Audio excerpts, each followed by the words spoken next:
Hola chicas, ¿cómo les va? Bueno, acá les voy a pasar el video de la clase 4. Hice esta clase para que puedan quizás entender un poquito mejor los conceptos que vimos hasta ahora.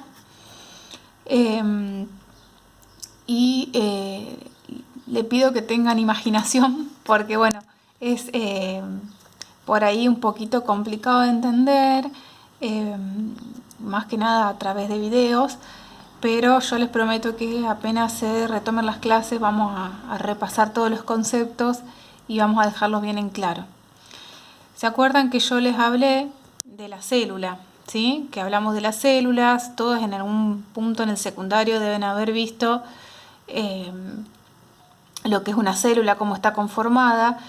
Y a nosotros, desde lo que es la farmacología, lo que es la acción de los medicamentos, nos interesa mucho principalmente lo que es la membrana plasmática, que es lo que rodea a la célula, ¿sí? Para poder darle la forma, ¿sí? Y para poder, a través de esta membrana, lograr ciertas actividades. Esta membrana plasmática, ¿se acuerdan que yo les había dicho? Está formada principalmente por lípidos, nombrados como fosfolípidos, organizados en una bicapa. Si ven ahí el dibujito, es todo lo que es azul, ¿sí? Es como una doble capa de fosfolípidos. Estos fosfolípidos son como ácidos grasos. Ustedes imagínense como si fuera una capa de grasa, que dan lo que le permite a la membrana tener fluidez, le dan la integridad, que le constituyen una barrera para el paso de sustancias a través de esas. Ustedes imagínense, digamos, la célula inmersa en un medio, o sea, tenés el exterior y el interior de la célula, ¿sí? Y lo que divide ese exterior de ese interior es esta membrana plasmática. Esta membrana también tiene proteínas que pueden ser integrales o intrínsecas, como se ven ahí, son esos que ustedes ven de color lila o rojo, esos como masas grandes, son proteínas que están inmersas en la membrana. Eso permite que algunas sustancias que no pueden atravesar a través de la capa de grasa puedan atravesarlo sí a través de estas proteínas, ¿sí? Muchas de ellas cumplen la función de canales, de enzimas, de bombas, ¿sí? Y algunas pueden ser también periféricas o extrínsecas con movimiento. Y también hay hidratos de carbono que están unidos a esas proteínas. Van a ver todos esos palitos que son como todos circulitos, pelotitas chiquititas arriba.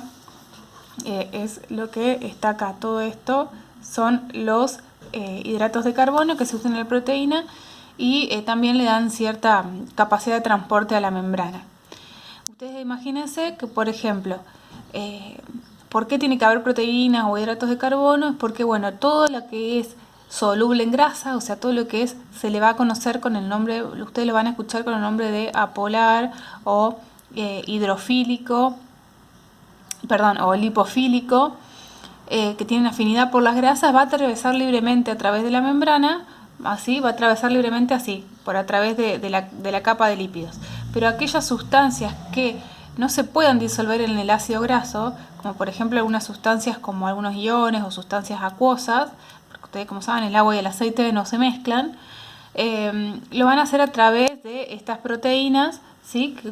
que actúan como transportadores para transportar. Por eso algunos fármacos son elaborados de tal forma que son polares o su composición es insoluble en grasas, entonces lo que necesita es transportarse a través de esas proteínas. Por eso es la composición de la célula es muy importante para saber cómo se va a transportar nuestro medicamento a través de la misma. Acá tienen otro dibujo, ¿ves de lo que les estoy hablando? Tienen la célula grande y esta porción de la célula, la membrana, lo que separa el interior de la célula del exterior, es esta membrana plasmática, ¿sí? Formada por lípidos, algunas proteínas y hidratos de carbono, que son estos que están acá, que se ven ahí.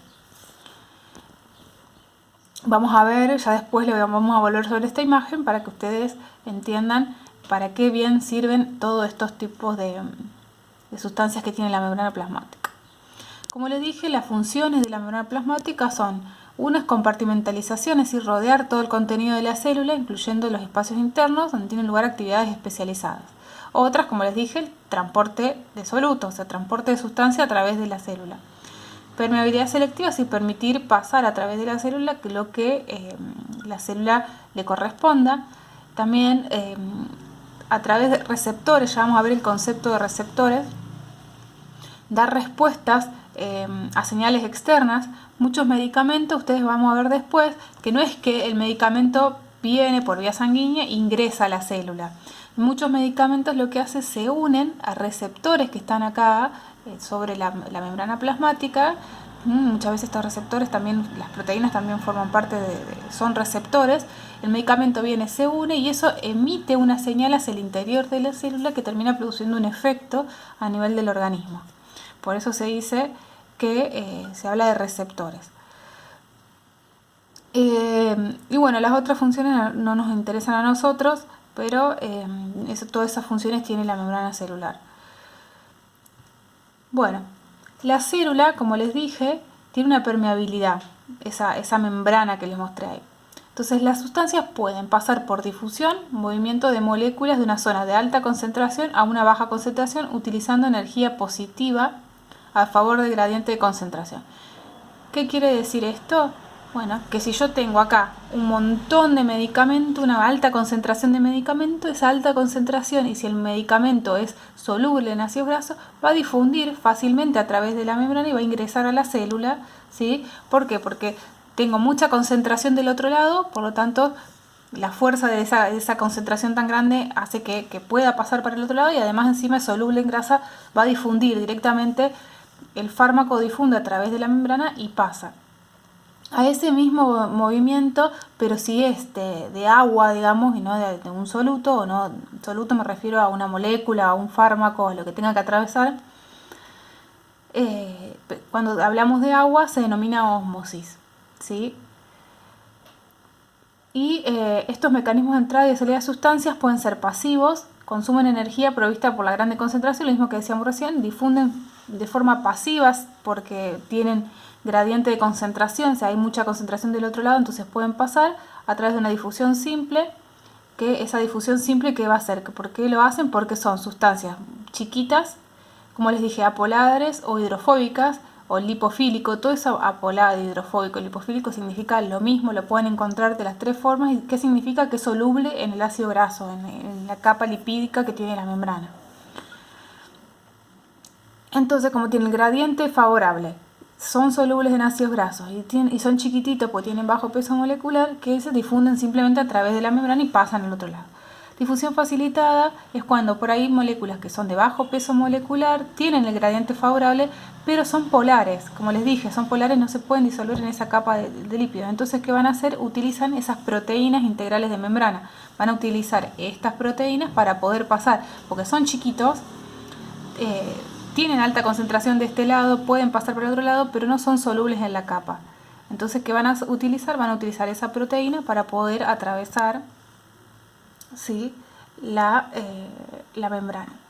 Otro tipo de transporte a través son activos que van en contragradiente, utilizando el ATP, que es la forma de energía que utiliza el cuerpo, proteínas integrales o bombas, ¿sí? De vuelta, en este caso es raro para los medicamentos. Este es un transporte que se utiliza para sustancias propias del organismo, porque generalmente cuando nosotros damos un medicamento tenemos alta concentración de este lado y va a pasar, pero en caso que nosotros tengamos una alta concentración de un fármaco a nivel intracelular y lo queremos pasar para el otro lado, ¿sí?, ¿qué hay que hacer? Entonces, como estamos en contra del gradiente de concentración, todo lo que quiere ingresar a la célula, como la concentración alta está acá, va a tener que hacerlo a través también de proteínas, pero que actúan como bombas, ¿sí? No son las proteínas simples, sino son proteínas que pueden actuar como bombas y pueden utilizar energía para hacer este tipo de transporte. Transporte en masa, muchas veces está involucrada, dice, la membrana. También usan energía y pueden ser la endocitosis, que incorpora sustancias macromoléculas o microorganismos envueltos en membrana. Esto se usa mucho, sobre todo para cuando la célula atrapa alguna bacteria, algún virus en realidad. La fagocitosis y la pinocitosis. La fagocitosis incorpora sustancias solas por evaginación y la pinocitosis incorpora sustancias disueltas en líquidos por invaginación de la membrana. ¿Eso qué quiere decir? Que esta membrana, de cierta forma, puede como armar como globos o saliendo armando un globo y englobando alguna sustancia que esté dando vuelta y hace una endocitosis y se la lleva para adentro, o hace como un pozo al revés, invagina por eso fagocitosis, y la sustancia que está dando vuelta queda en ese pozo y la mete para adentro. Son otras formas también de transporte. Por ahí, si ustedes no se dan idea, pueden con estos nombres buscar alguna imagen en internet y van a darse cuenta rápidamente de lo que les estoy hablando. Y acá les dejo digamos, un resumen de cómo se transportan entonces las sustancias a través de esa membrana. Ustedes siempre todo esto pénsenlo en un medicamento, ¿sí? Hay millones de cosas que se transportan a través de la membrana, pero nosotros que nos interesa saber es cómo el medicamento llega a producir una acción, ¿sí? Porque usted piensa que, bueno, yo me tomo un paracetamol, me tomo un ibuprofeno, sí, pero digamos, ¿cómo es que ese ibuprofeno llega a bajarme la fiebre, ese paracetamol o ibuprofeno llegan a reducirme el dolor? ¿Sí? Tienen que actuar a nivel celular de alguna forma, se tiene que atravesar la droga a nivel celular y producir algún efecto.